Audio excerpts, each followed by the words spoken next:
प्यारे बच्चों, सुप्रभात। आज हम करेंगे कक्षा 12वीं का वितान से पाठ नंबर 3। लिखा है इसको ओम थानवी ने। अतीत में दबे पांव। ये एक इतिहास का पाठ है, इतिहास पर आधारित है। इसके अंदर हमारी जो ऐतिहासिक धरोहर है, वस्तुएं हैं, उनके बारे में बताया जाएगा। कब खुदाई की गई और किस किस ने करवाई। सिंधु घाटी सभ्यता के बारे में है। मोहनजोदड़ो और सिंधु घाटी सभ्यता, इसमें मोहनजोदड़ो मिला था और उसमें क्या क्या मिला खुदाई करते हुए। हड़प्पा संस्कृति, मोहनजोदड़ो और हड़प्पा संस्कृति, इसके बारे में है। मोहनजोदड़ो होता है मुर्दों का टीला, वर्तमान में ये पाकिस्तान शहर में है। अभी भी मोहनजोदड़ो और हड़प्पा प्राचीन भारत के ही नहीं, दुनिया के 2 सबसे पुराने नियोजित शहर माने जाते हैं। कहने का आशय है कि जो मोहनजोदड़ो और हड़प्पा हैं, ये प्राचीन भारत के नहीं, दुनिया के जो हैं, विश्व के जो हैं नियोजित शहर हैं। यानी कि जो सोच समझकर एक प्लानिंग के तहत बनाए गए थे। ये सिंधु घाटी सभ्यता के प्रवर्ती यानी परिपक्व दौर के शहर हैं। खुदाई में और शहर भी मिले हैं, लेकिन मोहनजोदड़ो ताम्रकाल के शहरों में सबसे बड़ा है। ताम्रकाल होता है तांबे का काल, जिस समय लोगों ने तांबे का प्रयोग करना शुरू कर दिया था या प्रयोग में जो है माहिर होते जा रहे थे, उसको बोलते हैं ताम्रकाल। वह सबसे उत्कृष्ट भी है, उत्कृष्ट सर्वश्रेष्ठ। व्यापक खुदाई यहीं पर संभव हुई। बड़ी तादाद में इमारतें, सड़कें, धातु पत्थर की मूर्तियां, चाक पर बने चित्रित भांडे होता है बर्तन, मुहरें, साजो सामान और खिलौने आदि मिले हैं। सभ्यता का अध्ययन संभव हुआ। उधर सैकड़ों मील दूर हड़प्पा के ज्यादातर साक्ष्य रेल लाइन बिछने के दौरान विकास की भेंट चढ़ गई। यानी कि रेल लाइन जब बिछाई गई तो उस समय काफ़ी चीज़ें नष्ट हो गई, समाप्त हो गई, ख़त्म हो गई। मोहनजोदड़ो के बारे में धारणा है कि अपने दौर यानी अपने समय में वह घाटी भी सभ्यता का केंद्र रहा होगा, यानी एक तरह की राजधानी। माना जाता है कि यह शहर 200 हेक्टेयर या 200 हेक्टेयर क्षेत्र में फैला था। आबादी कोई 25,000 थी। जाहिर है 5,000 साल पहले यह आज के महानगर की परिभाषा को भी लांघता होगा। दिलचस्प बात यह है कि सिंधु घाटी मैदान की संस्कृति थी। पूरा मोहनजोदड़ो छोटे मोटे टीलों पर आबाद था। ये टीले प्राकृतिक नहीं थे, कच्ची और पक्की दोनों तरह की ईंटों से बने थे। मोहनजोदड़ो इसका अर्थ होता है पाकिस्तान के सिंध प्रांत में स्थित पुरातात्विक स्थान जहां सिंधु घाटी सभ्यता बसी थी। मोहनजोदड़ो का अर्थ है मूर्तियों का टीला। वर्तमान समय में इसे मोहनजोदड़ो के नाम से जाना जाता है। हड़प्पा पाकिस्तान के पंजाब प्रांत का पुरातात्विक स्थान जहां सिंधु घाटी सभ्यता का दूसरा प्रमुख नगर बसा था, ये है हड़प्पा। कच्ची और पक्की दोनों तरह की ईंटों से धरती की सतह को ऊंचा उठाया गया था ताकि सिंधु का पानी बाहर पसर आए तो उससे बचा जा सके। कहने का आशय है कि जो बनाया गया था इसको सिंधु नदी के पानी के बहाव से बचने के लिए, उसके फैलने से बचने के लिए जो है बनाया गया था, ताकि पानी से बच जाए वो। मोहनजोदड़ो की खूबी यह है कि इस आदिम मतलब पुराने शहर की सड़कों और गलियों में आप आज भी घूम फिर सकते हैं। यहाँ की सभ्यता तथा संस्कृति का सामान भले ही अजायब घरों की शोभा बढ़ा रहा हो। शहर जहाँ था अब भी वहीं है। आप इसकी किसी भी दीवार पर पीठ टिकाकर सुस्ता सकते हैं। वह एक खंडहर क्यों न हो, किसी घर की दहलीज पर पांव रखकर आप सहम सकते हैं। सहम सकना होता है एकदम थोड़ा सा डर जाना। रसोई की खिड़की पर खड़े होकर उसकी गंध महसूस कर सकते हैं, या शहर के किसी सुनसान मार्ग पर कान देकर उस बैलगाड़ी की रुनझुन सुन सकते हैं जिसे आपने पुरातत्व की तस्वीरों में मिट्टी के रंग में देखा है। सच है कि यहाँ किसी आंगन की टूटी फूटी सीढ़ियाँ अब आपको कहीं नहीं ले जाती, वे आकाश की तरफ अधूरी रह जाती हैं, लेकिन उन अधूरे पायदानों पर खड़े होकर अनुभव किया जा सकता है कि आप दुनिया की छत पर हैं। वहाँ से आप इतिहास को नहीं, उसके पार झांक रहे हैं। सबसे ऊंचे चबूतरे पर बड़ा बौद्ध स्तूप है, मगर यह मोहनजोदड़ो की सभ्यता के बिखरने के बाद एक जीर्ण शीर्ण टीले पर बना है। कोई 25 फुट ऊंचे चबूतरे पर 26 सदी पहले बनी ईंटों के दम पर स्तूप को आकार दिया गया। चबूतरे पर भिक्षुओं के कमरे भी हैं। 1922 में जब राखालदास बनर्जी यहाँ आए तब वे इसी स्तूप की खोजबीन करना चाहते थे।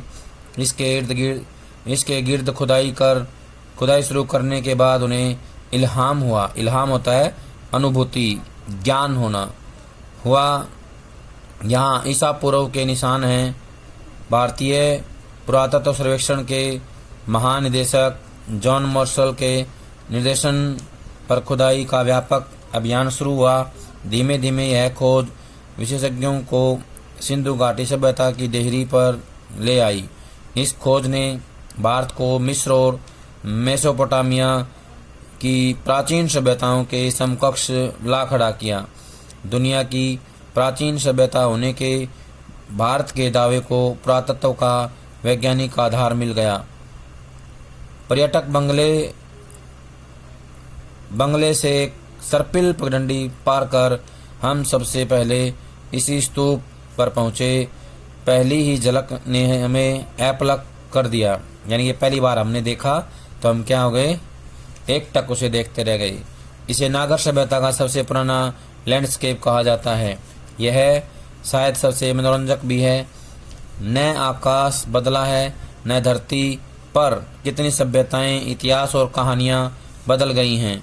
इस ठहरे हुए दृश्य में हजारों साल से लेकर पल भर पहले तक की धड़कन बसी हुई है। इसे देखकर सुना जा सकता है, भले ही किसी जगह के बारे में हमने कितना पढ़ सुन रखा हो, तस्वीरें या वृत्त चित्र देखे हों। देखना अपनी आँख से देखना है, बाकी सब आँख का झपकना है। जैसे यात्रा अपने पांव चलना है, बाकी सब कदम ताल है। यानी फ़ायदेमंद वही है जिसे हम अपनी आँख से देखें, और यात्रा वही अच्छी है जो हम अपने पांव से चलते हैं। मौसम जाड़े का था, पर दोपहर की धूप बहुत कड़ी थी। कहने का आशय की धूप तेज थी। सारे आलम को जैसे एक फीके रंग में रंगने की कोशिश करती हुई यह इलाका राजस्थान से बहुत मिलता जुलता है। रेत के टीले नहीं हैं, खेतों का हरापन यहाँ है, मगर बाकी वही खुला आकाश, सोना परिवेश, धूल बबूल और ज़्यादा ठंड, ज़्यादा गर्मी। मगर यहाँ की धूप का मिजाज जुदा है। मिजाज होता है स्वभाव। राजस्थान की धूप पारदर्शी है, सिंध की धूप चौंधियाती है। तस्वीर उतारते वक्त आप कैमरे में जरूरी पुर्जे न घुमाएं तो ऐसा जान पड़ेगा जैसे दृश्यों के रंग उड़ गए या उड़े हुए हैं। पर इससे एक फायदा हुआ, हमें हर दृश्य पर नजरें दोबारा फिरानी पड़ती। इस तरह बार बार निहारें तो दृश्य जेहन में ऐसे ठहरते हैं मानो तस्वीर देखकर उनकी याद ताज़ा करने की कभी ज़रूरत न पड़े। ठहरना होता है रुक जाना, जेहन होता है मस्तिष्क में, दिमाग में, दृश्य होता है चित्र। जो हम वहाँ चित्र देख रहे हैं, जो हमारे सामने सुंदर सुंदर नज़ारे आ रहे हैं, वो हमारे दिमाग में ठहर जाते हैं, रुक जाते हैं। स्तूप वाला चबूतरा मोहनजोदड़ो के सबसे खास हिस्से के एक सिरे पर स्थित है। इस हिस्से को पुरातत्व के विद्वान गढ़ कहते हैं। चार दीवारी के भीतर ऐतिहासिक शहरों के सत्ता केंद्र अवस्थित होते थे, चाहे वह राजसत्ता हो या धर्मसत्ता। बाकी शहर गढ़ से कुछ दूर बसे होते थे। क्या यह रास्ता भी दुनिया को मोहनजोदड़ो ने दिखाया? यानी कि ये जो राह है, ये जो आगे बढ़ने का जो रास्ता है, ये मोहनजोदड़ो ने ही दुनिया को दिखाया, ऐसा मान सकते हैं। ये बौद्ध स्तूप का चित्र है। प्यारे बच्चों, ये है बौद्ध स्तूप का चित्र। सभी इसको ध्यान से समझेंगे। ये एग्जाम में कई बार क्वेश्चन आ चुका है। बौद्ध स्तूप का वर्णन कीजिए। तो आगे हम पढ़ेंगे इसको। सभी अहम और अब दुनिया भर में प्रसिद्ध इमारतों के खंडहर चबूतरे के पीछे यानी पश्चिम में हैं। इनमें प्रशासनिक इमारतें, सभी भवन, सभा भवन, ज्ञानशाला और कोठार हैं। वह अनुष्ठानिक महाकुंड भी, जो सिंधु घाटी सभ्यता के अद्वितीय वास्तु कौशल को स्थापित करने के लिए अकेला ही काफ़ी माना जाता है। असल में यहाँ यही एक निर्माण है जो अपने मूल स्वरूप के बहुत नज़दीक बचा रह सका है। बाकी इमारतें इतनी उजड़ी हुई हैं कि कल्पना और बरामद चीज़ों के जोड़ से उनके उपयोग का अंदाज़ा भर लगाया जा सकता है। नगर नियोजन की मोहनजोदड़ो अनूठी मिसाल है। इस कथन का मतलब आप बड़े चबूतरे से नीचे की तरफ देखते हुए सहज ही भांप सकते हैं। भांपना होता है अंदाज़ा लगाना। इमारतें भले खंडहरों में बदल चुकी हों, मगर शहर की सड़कों और गलियों के विस्तार को स्पष्ट करने के लिए ये खंडहर काफ़ी हैं। यहाँ की कमोबेश सारी सड़कें सीधी हैं या फिर आड़ी। आज वास्तुकार इसे ग्रिड प्लान कहते हैं। आज की सेक्टर मार्का कॉलोनियों में हमें आड़ा सीधा नियोजन बहुत मिलता है, लेकिन वह रहन सहन को नीरस बनाता है। नीरस होता है अरुचिकर। शहरों में नियोजन के नाम पर भी हमें अराजकता ज़्यादा हाथ लगती है। ब्रासिलिया या चंडीगढ़ और इस्लामाबाद ग्रिड शैली के शहर हैं जो आधुनिक नगर नियोजन के प्रतिमान ठहराए जाते हैं, लेकिन उनकी बसावट शहर के खुद विकसने का कितना अवकाश छोड़ती है, इस पर बहुत शंका प्रकट की जाती है। मोहनजोदड़ो की साक्षर सभ्यता एक सुसंस्कृत समाज की स्थापना थी, लेकिन उसमें नगर नियोजन और वास्तुकला की आखिर कितनी भूमिका थी। स्तूप वाले चबूतरे के पीछे गढ़ और ठीक सामने उच्च वर्ग की बस्ती है। उसके पीछे 5 किलोमीटर दूर सिंधु बहती है। पूर्व की इस बस्ती से दक्षिण की तरफ नज़र दौड़ाते हुए पूरा पीछे घूम जाएं तो आपको मोहनजोदड़ो के खंडहर हर जगह दिखाई देंगे। दक्षिण में जो टूटे फूटे घरों का जमघट है, वह कामगारों की बस्ती रहा होगा। कहा जा सकता है इतर वर्ग की, यानी कि दूसरा वर्ग, संपन्न समाज में वर्ग भी होंगे, लेकिन क्या निम्न वर्ग यहाँ नहीं था? कहते हैं निम्न वर्ग के घर इतनी मजबूत सामग्री के नहीं रहे होंगे कि 5000 साल टिक सकें। उनकी बस्तियाँ और दूर रही होंगी। यह भी है कि 100 साल में अब तक इस इलाके के 1/3 हिस्से की खुदाई ही हो पाई है। अब वह भी बंद हो चुकी है। हम पहले स्तूप के टीले से महाकुंड के विहार की दिशा में उतरे। दाईं तरफ एक लंबी गली दिखती है। इसके आगे महाकुंड है। पता नहीं साया होता है जानबूझकर या संयोग की धरोहर के प्रबंधकों ने उस गली का नाम देव मार्ग रखा है। डिविनिटी स्ट्रीट यानी कि देव मार्ग। माना जाता है कि उस सभ्यता में सामूहिक स्नान किसी अनुष्ठान का अंग होता था। कुंड करीब 40 फुट लंबा और 25 फुट चौड़ा है। गहराई 7 फुट। कुंड के उत्तर और दक्षिण में सीढ़ियाँ उतरती हैं। इसके 3 तरफ साधुओं के कक्ष बने हुए हैं। उत्तर में 2, 5 में 8 स्नान घर हैं। इनमें किसी का द्वार एक दूसरे के सामने नहीं खुलता। सिद्ध वास्तुकला का यह भी एक नमूना है। सिद्ध होता है निपुण। पांत होता है पंक्तियां। उत्तर में 2 पांत में 8 स्नानागार हैं। ये महाकुंड है, प्रसिद्ध जल कुंड है मोहनजोदड़ो का। इसके बारे में भी एग्जाम में कई बार पूछ लिया जाता है।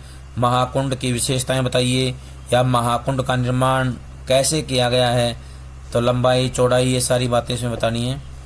आगे दिया गया है, इस कुंड में खास बात पक्की ईंटों का जमाव है।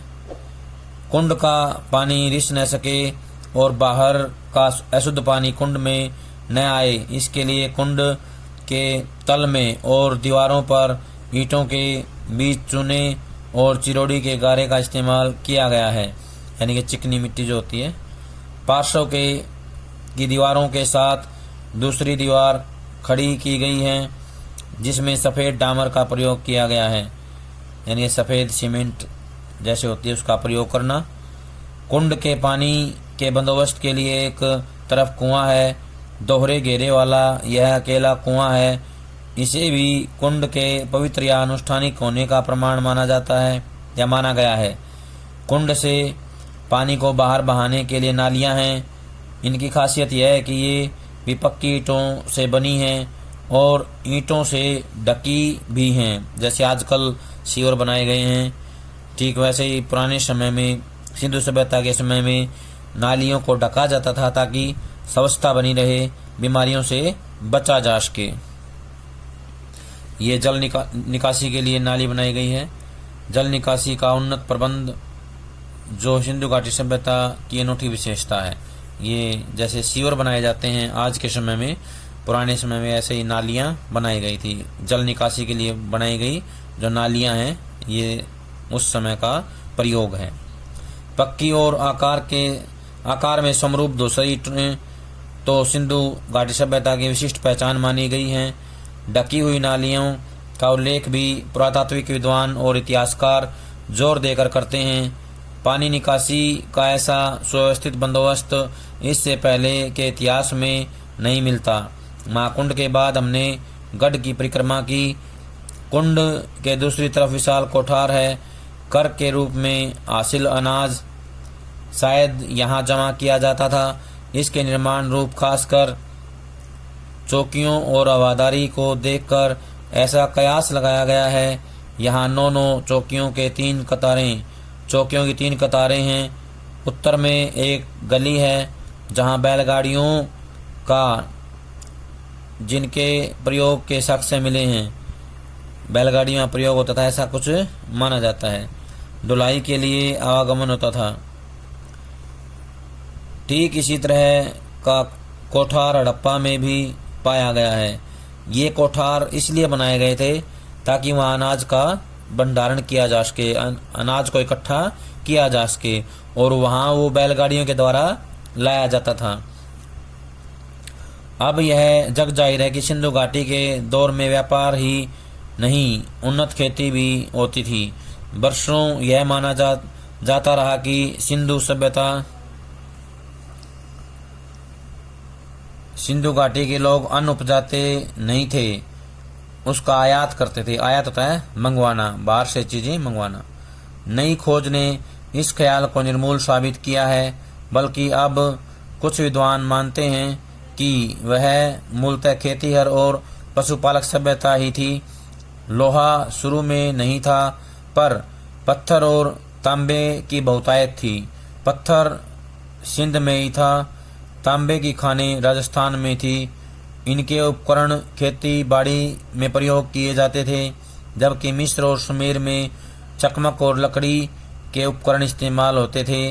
इतिहासकार इरफान हबीब के मुताबिक यहाँ के लोग रबी की फसल लेते थे।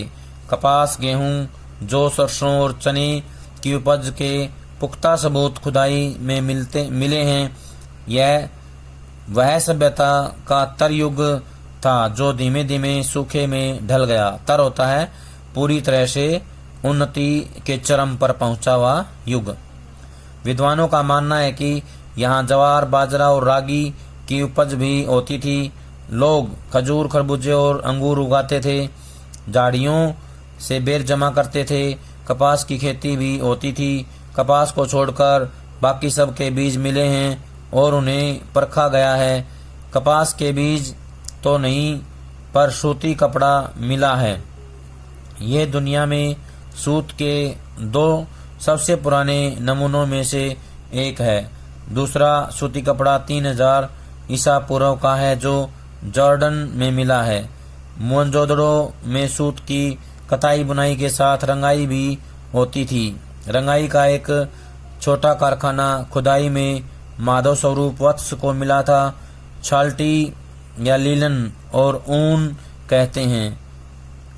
यहाँ सुमेर से आयात होती थी और शायद सूत उनको निर्यात होता था, यानी कि भेजा जाना। निर्यात होता है भेजना। कोई भी चीज हमारे पास ज्यादा मात्रा में तो हम उसे बाहर भेजते हैं, उसको बोलते हैं निर्यात। सूत उनको निर्यात होता था। जैसा कि बाद में सिंध से मध्य एशिया और यूरोप को सदियों हुआ। प्रसंगवश मेसोपोटामिया के शिलालेखों में मोहनजोदड़ो के लिए मेल हुआ शब्द का संभावित प्रयोग मिलता है। मेल हुआ शब्द का प्रयोग किया जाता है मोहनजोदड़ो के लिए। महाकुंड के उत्तर पूर्व में एक बहुत लंबी सी इमारत के अवशेष हैं। इसके बीचों बीच खुला बड़ा दालान है। दालान होता आंगन। 3 तरफ बरामदे हैं। इनके साथ कभी छोटे छोटे कमरे रहे होंगे। पुरातत्व के जानकार यानी कि इतिहास के जानकार कहते हैं कि धार्मिक अनुष्ठानों में ज्ञानशालाएं सटी हुई होती थी। उस नजरिए से इसे कॉलेज ऑफ प्रीस्ट्स माना जाता है या माना जा सकता है, यानी कि विद्वानों का एक सभागार या विद्वानों का स्थान इसे कह सकते हैं। दक्षिण के एक और बगन इमारत है। बगन होता है टूटी फूटी। इसमें 20 खंभों वाला एक बड़ा हॉल है। अनुमान है कि यह राज्य सचिवालय, सभा भवन या कोई सामुदायिक केंद्र रहा होगा। गढ़ की 4 दीवारी लांघकर हम बस्तियों की तरफ बढ़े। ये गढ़ के मुकाबले छोटे टीलों पर बनी हैं, इसलिए इन्हें नीचा नगर कहकर भी पुकारा जाता है। खुदाई की प्रक्रिया में टीलों का आकार घट गया है। कहीं कहीं वे फिर जमीन से जा मिले हैं और बस्ती के कुएं लगता है जैसे मीनारों की शक्ल में धरती छोड़कर बाहर निकल आए हैं। पूर्व की बस्ती रईसों की बस्ती है। प्रश्न आ जाए पूर्व की बस्ती के बारे में बताइए, तो हमें रईसों की बस्ती के बारे में बताना है। हालांकि आज के युग में पूर्व की बस्तियां गरीबों की बस्तियां मानी जाती हैं। मोहनजोदड़ो इसका उलट ज्यादा कुएं। प्यारे बच्चों, ये था हमारा पाठ नंबर 3। सभी इसके प्रश्न उत्तर अच्छे से समझ के कॉपी में लिखेंगे और उनको याद करेंगे। जब तक अगली वीडियो नहीं आती है तब तक ये सारा काम पूरा कर लें। सभी का बहुत बहुत धन्यवाद।